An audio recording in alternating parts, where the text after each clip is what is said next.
ver ahora la resolución de otro tipo de circuitos. Son los conocidos circuitos en paralelo.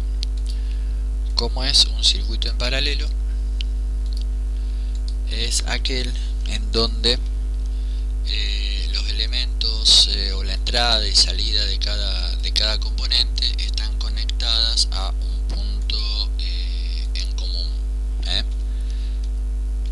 Este es un esquema básico de un circuito paralelo, en donde vemos que uno de las entradas a cada uno las entradas a cada uno de los receptores, a R1, R2, a R3, están unidas, tanto las entradas como las salidas. ¿Está bien? El principio y el fin de cada uno de los receptores están conectados a un punto en común. Esa es la principal diferencia que tienen los circuitos paralelos con los circuitos series que ya vimos en el otro video.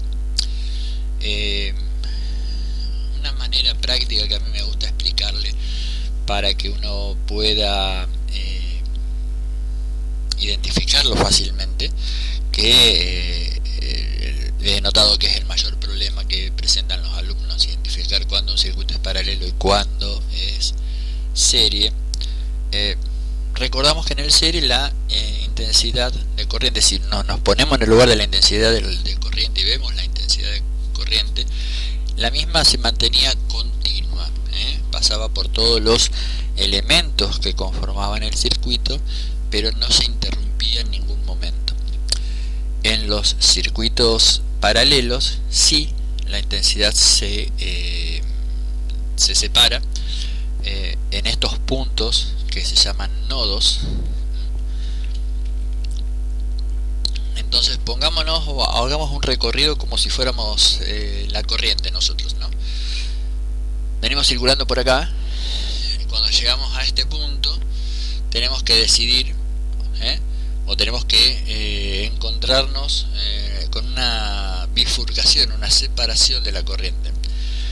Una parte la tenemos que enviar por acá para alimentar a la R1 y otra parte tiene que seguir por acá para alimentar al resto del circuito. ¿Está bien?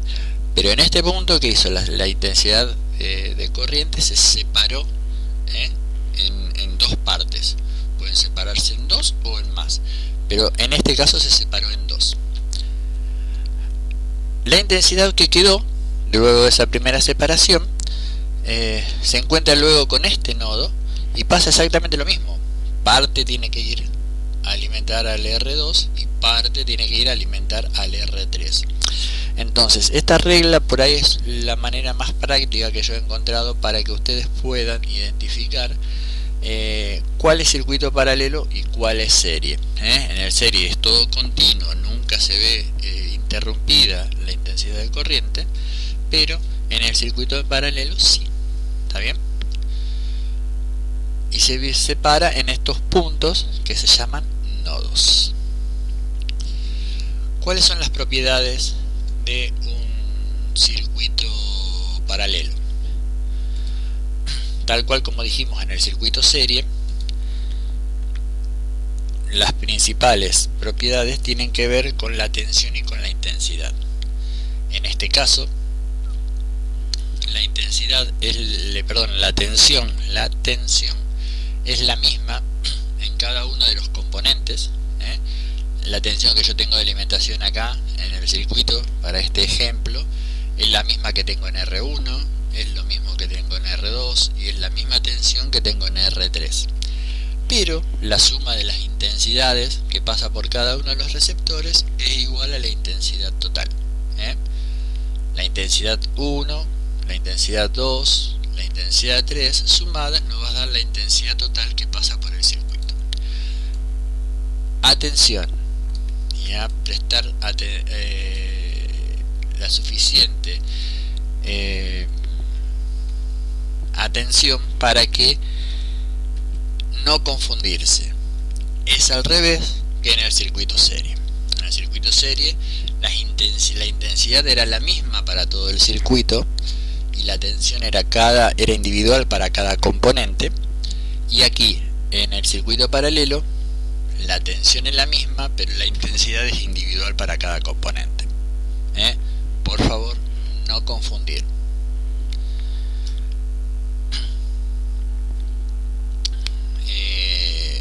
Creo que una de las ventajas que ustedes tienen que tener con respecto a estos videos es que, a diferencia de las clases presenciales, ustedes pueden parar, volver atrás, repetir, parar, volver, todas las veces que sean necesarias para que ustedes comprendan el tema. Entonces, aprovechen lo que hay, ¿está bien?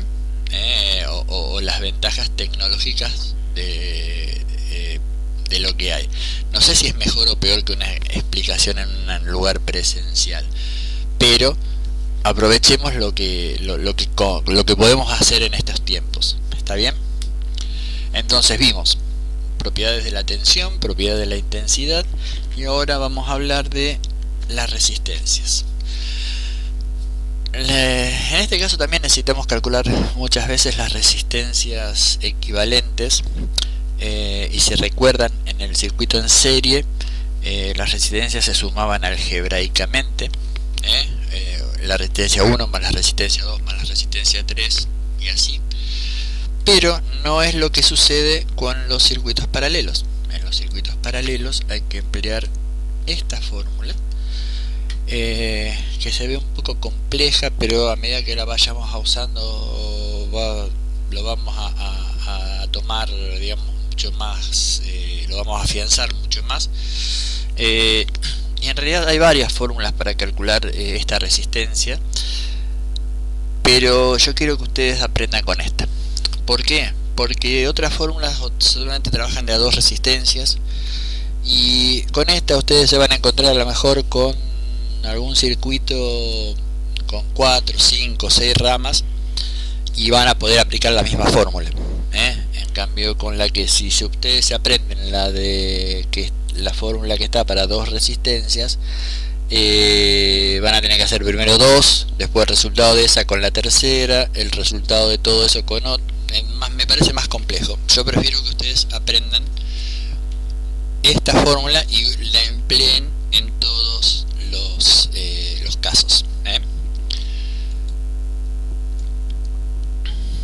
Otra particularidad que tienen los circuitos paralelos es que si en algún momento alguno de los componentes falla,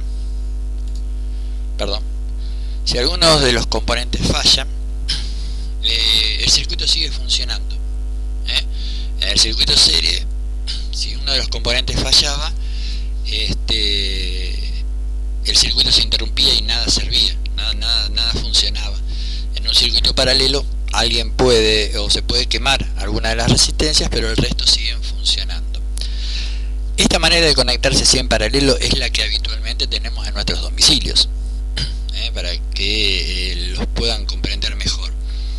En cada toma, yo tengo volvemos al dibujo atrás. En cada toma yo tengo estos puntos, y acá conecté el televisor, acá conecté el equipo de música, ¿está bien? Acá conecté una estufa, y los puedo desenchufar cuando sea necesario, pero cuando desenchufe la estufa, el televisor va a seguir funcionando. Es la manera como se hacen las instalaciones domésticas.